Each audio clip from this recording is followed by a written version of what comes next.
You weren't failing at your job. Your job was set up to make you fail. And the person who set it up had a title, had authority, and sat in the same meetings where they later pointed at you as the problem. That is the part no one says out loud. There is a massive difference between underperforming and being placed inside a system where performing well becomes almost impossible. There is a difference between making mistakes and making mistakes because the information you needed to avoid them stopped reaching you. There is a difference between being evaluated fairly and being quietly prepared for removal, with enough documentation to make your exit look like a performance problem. That is not a conversation most companies want to have.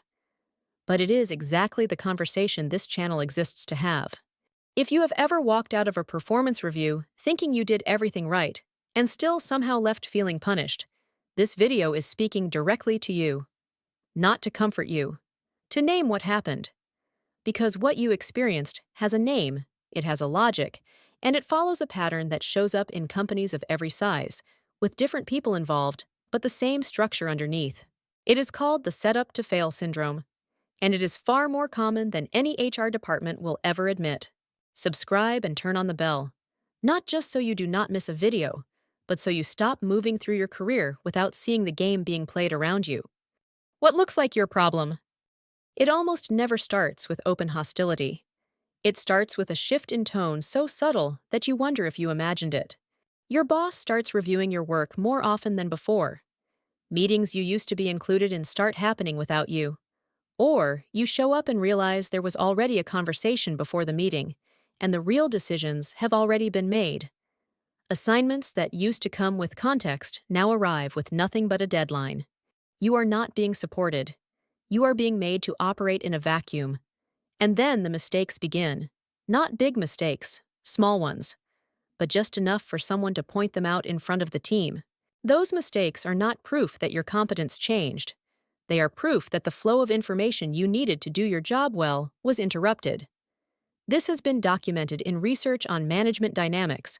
When a manager loses confidence in an employee, the manager's own behavior can start producing the exact poor performance they feared. Not always because of calculated malice. Sometimes because of insecurity.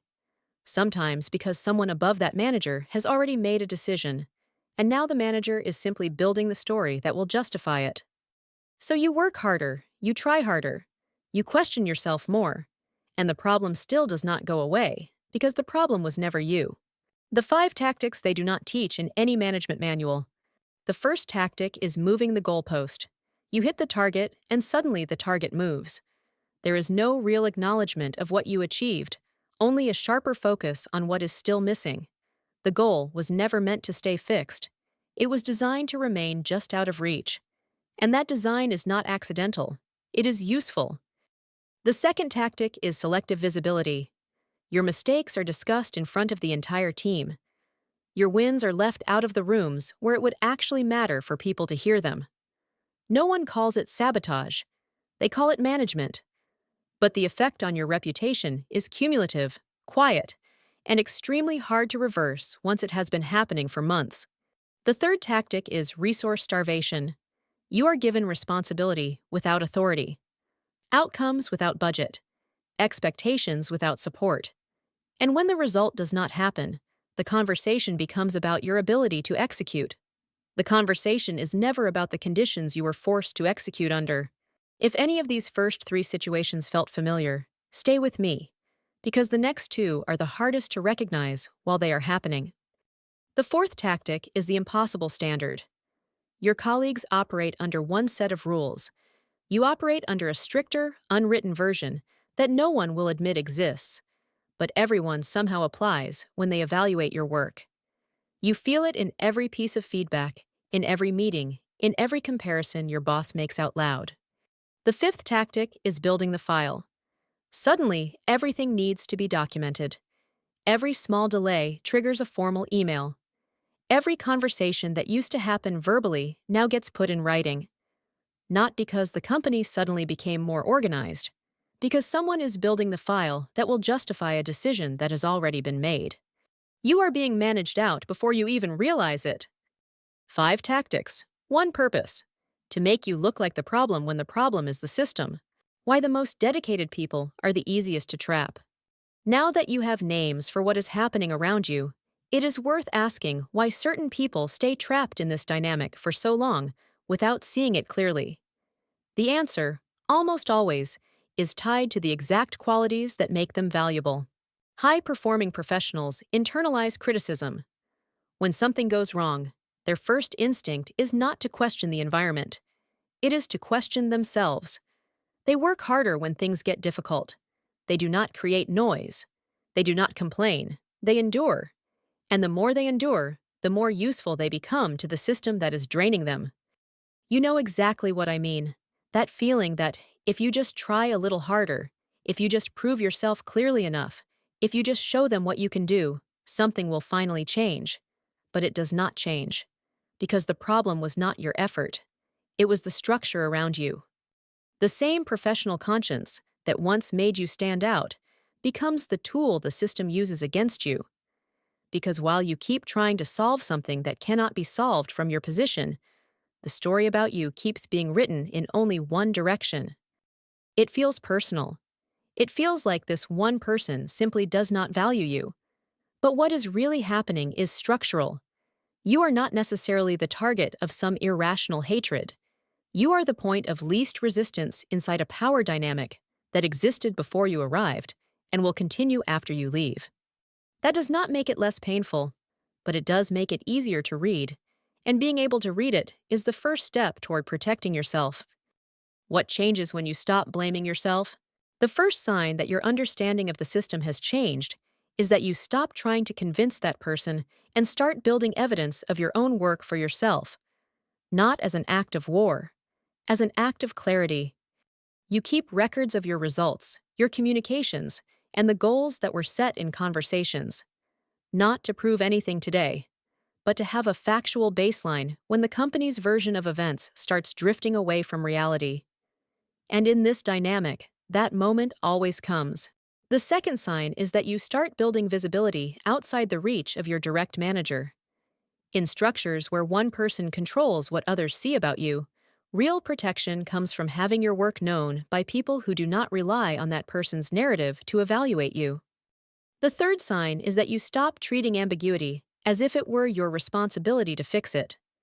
When goals are unclear, you ask for clarity in writing.